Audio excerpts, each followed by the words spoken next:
Bonjour à tous, ici Yann, j'espère que vous allez à merveille.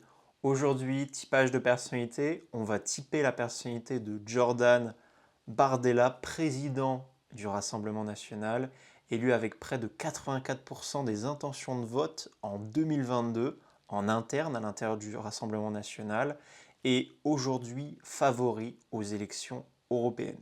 Qu'est-ce qu'on va faire aujourd'hui? On va analyser sa personnalité, la trouver, faire en sorte de voir qu'est-ce qui fait qu'il est aussi charismatique, qu'il est aussi apprécié au sein du Rassemblement national et qu'il arrive à galvaniser les foules. Et on essaiera d'en tirer des leçons à la fin de cette vidéo. C'est parti.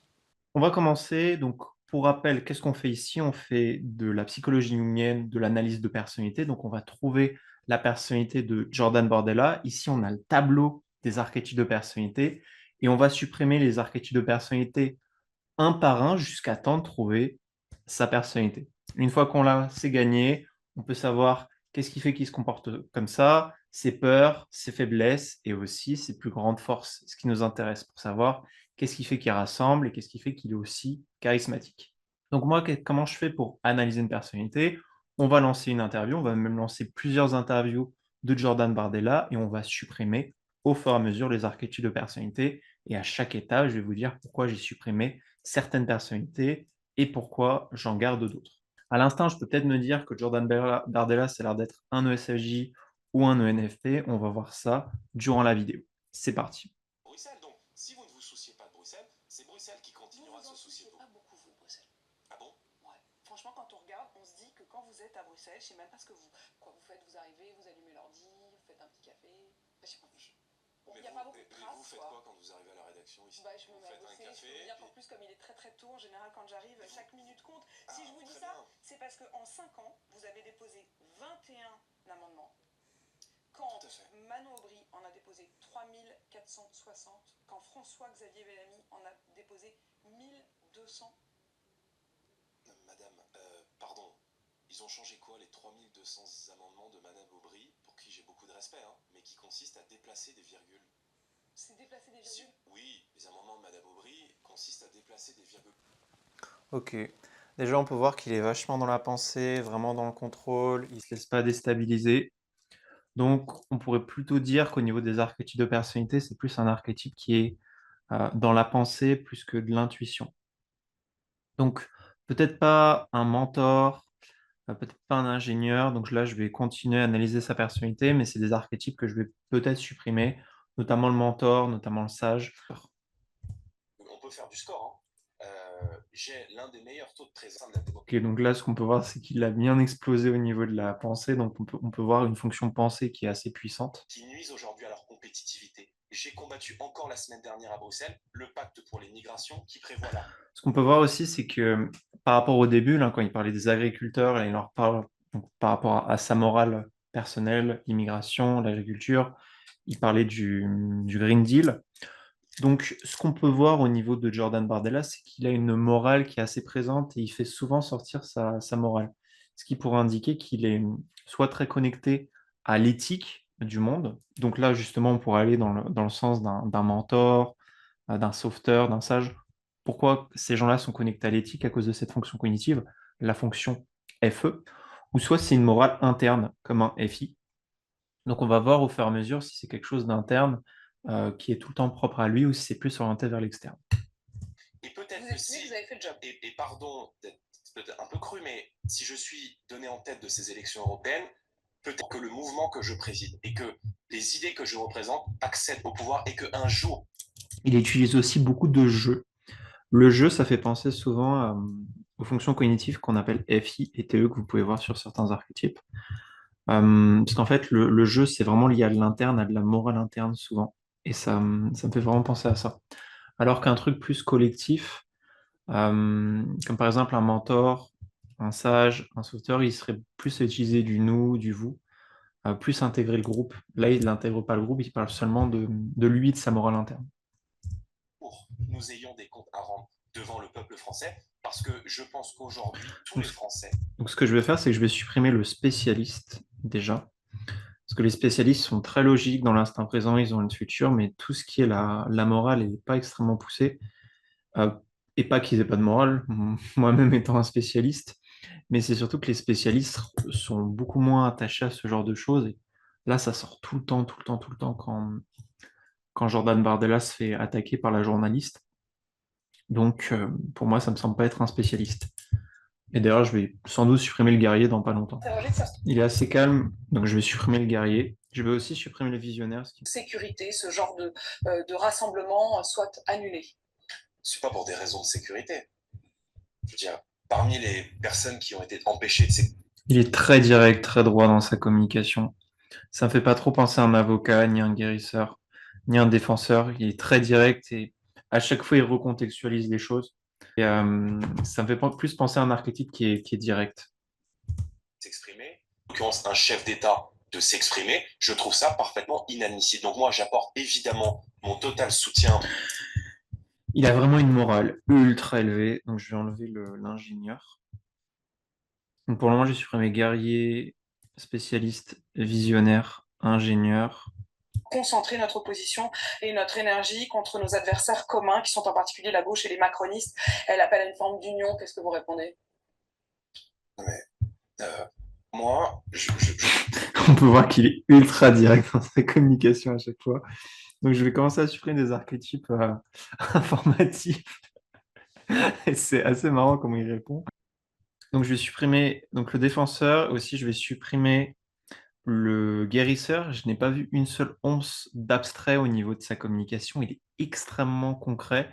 Donc je serai plus pour gardien ou potentiellement un artisan. Mais ouais, pas du tout d'abstrait. Donc je pense qu'au fur et à mesure aussi, je vais supprimer les archétypes abstraits. Comment reconnaître un abstrait? Donc, pour reconnaître un abstrait, je vous invite à regarder la vidéo sur Emmanuel Macron. C'est en fait à la façon de parler, on décroche assez rapidement quand un abstrait parle. il faut lui poser, c'est elle qui est partie, donc il faut lui poser la question. Je pense que beaucoup d'électeurs d'Éric Zemmour, de l'élection présidentielle, on vaut. Je vais supprimer le sauveteur. Il est vraiment bourrin dans sa communication et il transmet pas beaucoup de bonnes émotions, de good vibes, comme on peut l'appeler. Et tous les archétypes avec des gros FE, je vais d'ailleurs aussi supprimer le mentor, sont très forts pour donner des bonnes émotions. Et de son côté, Jordan Bardella, naturellement, il répond, il est assez bourrin, donc je ne pense pas que ce soit un softener ni un mentor. Aussi, il est relativement direct, donc on peut en supprimer le sauveteur. Autre interview de Jordan Bardella, qui date d'il y a 10 mois, donc un peu plus vieille. Et également, on a une longue interview. Là, il a l'air d'être plutôt calme, alors que là, bon, c'est pas que la journaliste n'est pas très sympa, mais ça peut être un peu stressant. Il est un peu bourrin dans sa communication. Donc, quand on type quelqu'un, mieux vaut privilégier des interviews où les gens sont au calme, où il n'y a pas de stress, où il n'y a pas d'enjeu. Qu'est-ce qu'on peut voir déjà avec Jordan Bardella? Il y a une fonction qui est liée à la pensée ou la logique qui est extrêmement puissante de son côté. Il est très direct dans sa communication. Il est très orienté autour des valeurs et des traditions.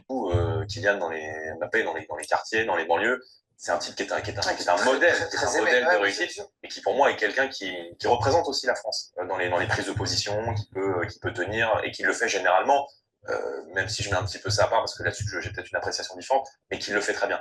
Mais voilà, on a un peu le sentiment parfois que les sportifs, que Il est vraiment très orienté autour de la pensée. Il fait vraiment attention à la manière dont il pose son discours afin de ne pas balancer une dinguerie durant une vidéo qui sera reprise par le parti politique adverse. Donc il est vraiment orienté sur la pensée. Je pourrais dire qu'il a un gros TE de ce côté. Je vais virer le sage. Un sage pour moi, et d'ailleurs si vous voulez voir une vidéo sur le sage, je vous invite à regarder la vidéo sur Hanouna. Pour moi, les sages ont du mal avec ce genre de truc et ils pourront faire quelques écueils. Et c'est pas du tout le cas de Bardella dans cette interview. les élites, que Donc là, il nous reste superviseur, archiviste, amuseur, virtuose, commandant et stratège. je pense que dans ce genre d'affaires, un peu d'humilité, surtout parfois un peu de précaution, ça fait jamais de mal. Après, voilà, un sportif est un sportif et on est dans un pays où la liberté d'expression vaut pour tout le monde. Si demain, t'es au pouvoir... Ce sera le sourire Le sourire est assez magique sur de l'analyse non verbale là. Ça fait jamais de mal. Après, voilà, un sportif est un sportif et on est dans un pays où la liberté d'expression vaut pour tout le monde. Voilà, c'est merde. C'est vrai que c'est un petit peu gênant pour lui. Euh, Par rapport à ce qu'il a dit, ça me fait supprimer le virtuose. Qu'est-ce qui fait que je supprime le virtuose? Les virtuoses sont vraiment sur leur feeling. C'est vraiment tout est orienté autour du bien, du mal. Ils sont très dans l'instant présent, sur leur futur, enfin sur une vision de leur futur, et également sur la pensée des autres. Euh, il me semble pas avoir peur de ce que pensent les autres de lui, de ce côté. Il me semble être relativement extraverti, Jordan Bardella. Et aussi, il me semble être pas du tout sur son feeling. Il défend des causes, mais les causes qu'il défend ne sont pas connectées d'un point de vue profondément émotionnel avec lui. Il y a une connexion, forcément, avec les causes qu'il défend. Néanmoins, c'est pas une fonction principale. On peut le voir clairement. Si demain, tu es au pouvoir, qu'est-ce que tu aurais fait face aux émeutes qui ont eu lieu là? Bah, d'abord, je n'aurais pas attendu les émeutes pour agir. Les émeutes ne sont pas des premières émeutes. Et je me rappelle parfaitement des émeutes en 2005. Je me rappelle, alors, quand tu es gamin, tu as des souvenirs, tu as des images, tu as des flashs qui te reviennent. Et pour le coup, je me souviens assez bien de ce sentiment de violence. Donc, s'il se rappelle bien, là, Jordan Bardella, il a quel âge?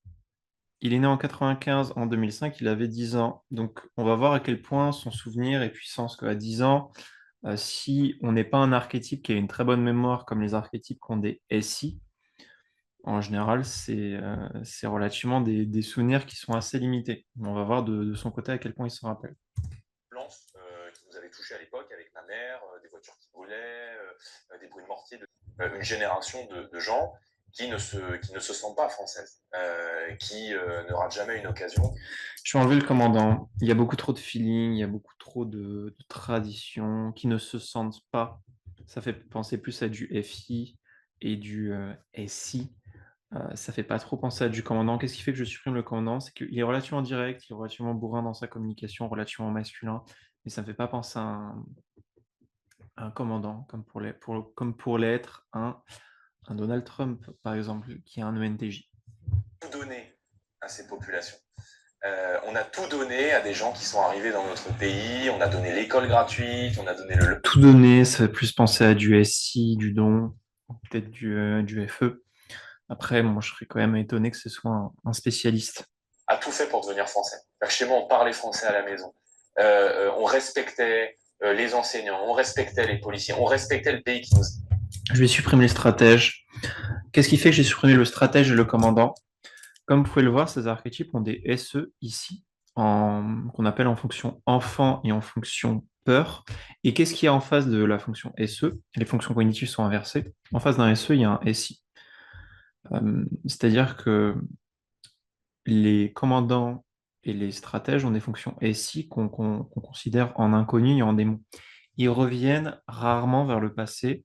Jordan Bardella, de lui-même, revient sur le passé à plusieurs reprises. Il se sert des points de référence du passé pour parler du futur.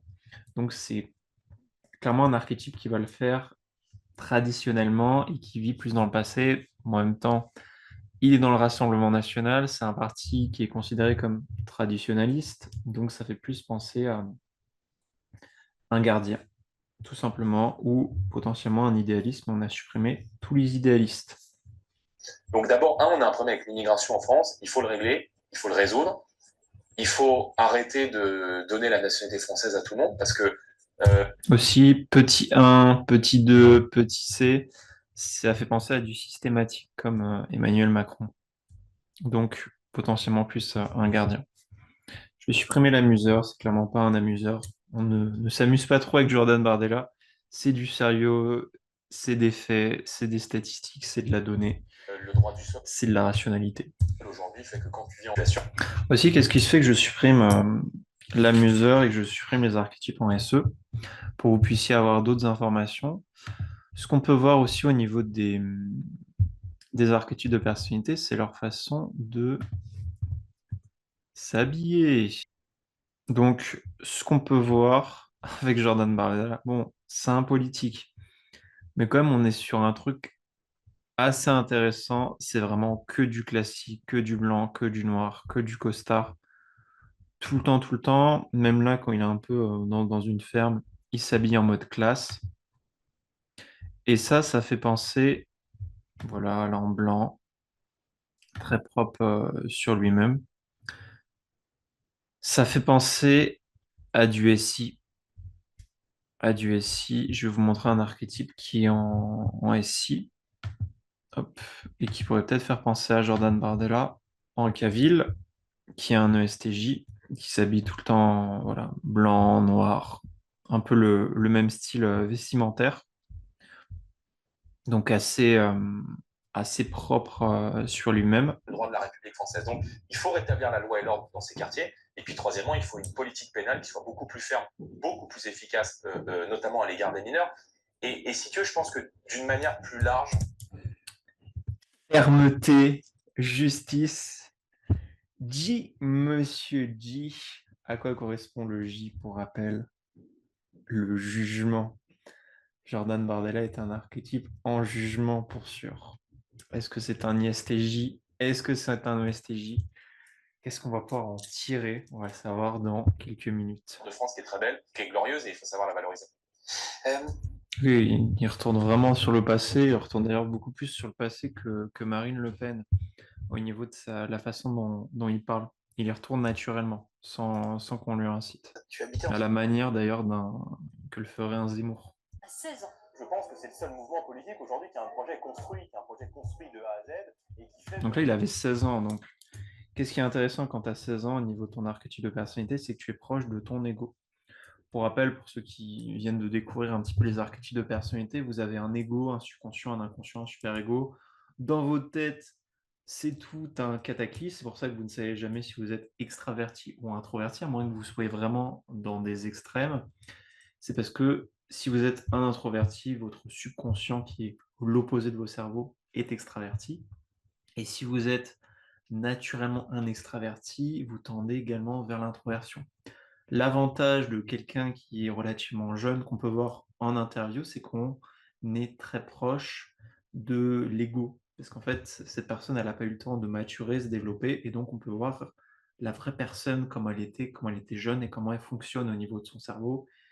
Et ça permet en fait de découvrir et de trouver son archétype de personnalité. C'est à vocation à s'adresser à tous les Français qui s'identifient comme tels. Ça a l'air d'être vraiment un extraverti. Et parmi ces Français qui se sentent, je dirais, pleinement citoyens, pleinement Qui épanouis. se sentent, donc il utilisait déjà qui se sentent à l'époque, donc le vocabulaire qu'il utilise n'est pas du vocabulaire appris, c'est du vocabulaire qui est naturel chez lui. C'est bon, j'ai enfin trouvé l'archétype de Jordan Bardella, mais avant de vous parler de son archétype de personnalité et d'en savoir un petit peu plus, je vais vous expliquer qu'est-ce qui fait que cet homme, Jordan Bardella, est autant apprécié. Qu'est-ce qui fait qu'il a des chances d'être élu durant les élections européennes, qu'il a réussi à être président du Rassemblement national et qu'il a des bonnes chances de faire une très très bonne carrière en politique pour être sans doute ministre, Premier ministre, voire même président dans le futur. Qu'est-ce qui fait que Jordan Bardella est aussi charismatique? Premièrement, c'est quelqu'un qui est extrêmement orienté autour de la pensée. Pour un politique, être orienté autour de la pensée, c'est très puissant. Je vous prends l'exemple d'Emmanuel Macron, qui est très logique dans sa pensée. Éric Zemmour, qui est orienté autour des points de référence du passé, de la capacité à maîtriser les données, l'information. C'est exactement le cas de Jordan Bardella. Il est orienté autour de la pensée des autres, il sait exactement ce que pensent les autres à tout moment, il connaît sa réputation à tout moment, la réputation qu'il a au sein du Rassemblement national, la réputation qu'il a au sein d'un journal où il va, comme par exemple sur RMC, voilà, où il se fait un petit peu taquiner, un petit peu attaquer. Donc, c'est de l'analyse de données, c'est de l'analyse d'informations. Il est également au courant de ce qui va se passer dans le futur. Il est capable de planifier, de voir les choses, de se positionner au bon endroit, au bon moment. Il a également une morale interne assez puissante et quand je parle de sa morale interne, comme vous pouvez le voir, au début de l'interview, la journaliste l'avait attaqué sur le fait qu'il ne faisait pas assez de mentions et on peut voir qu'il y a une réaction un petit peu physique d'un point de vue de son corps. Il a voulu attaquer, la défoncer, il l'a pulvérisé par la rationalité, par l'information, parce qu'il avait plus d'informations qu'elle. Et en fait, qu'est-ce qu'a Jordan Bardella et qu'est-ce qui le rend si fort? C'est qu'en fait, il a très peur, en fait, au fond de lui, de ne pas être une personne morale. Et c'est ce qui fait, c'est ce qui le rend fort, et c'est en même temps sa plus grosse faiblesse, c'est qu'il a peur de ne pas être moral. Et donc, dès qu'il se fait attaquer sur ça, et je suis sûr que ce sera le cas dans le futur, et vous pouvez sans doute le voir, ou peut-être que vous l'avez déjà vu dans certains de ses meetings politiques, s'il se fait attaquer sur la morale, en mode tu fais pas la bonne chose, ce que tu fais, c'est pas bien, d'un coup, il va avoir une réaction beaucoup plus sec. Il est très critique également vis-à-vis de la logique des autres. Jordan Bardella vis-à-vis de sa manière de s'habiller, vous pouvez le voir, toujours clean, toujours propre sur lui.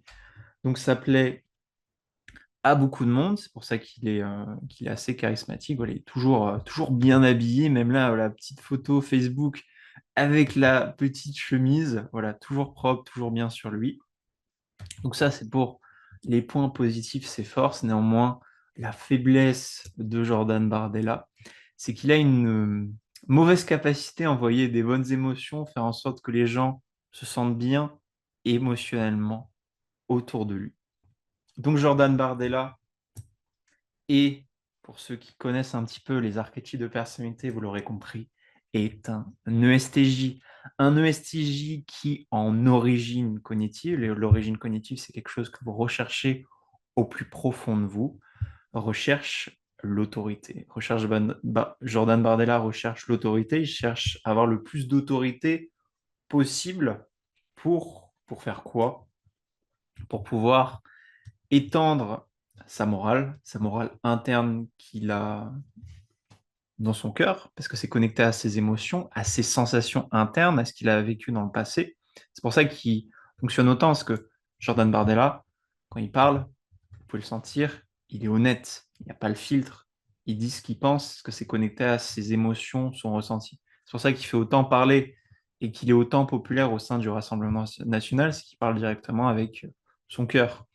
Et c'est pour ça qu'il est autant détesté en face, parce que du coup, il est très honnête en fait dans sa façon de parler et très rationnel.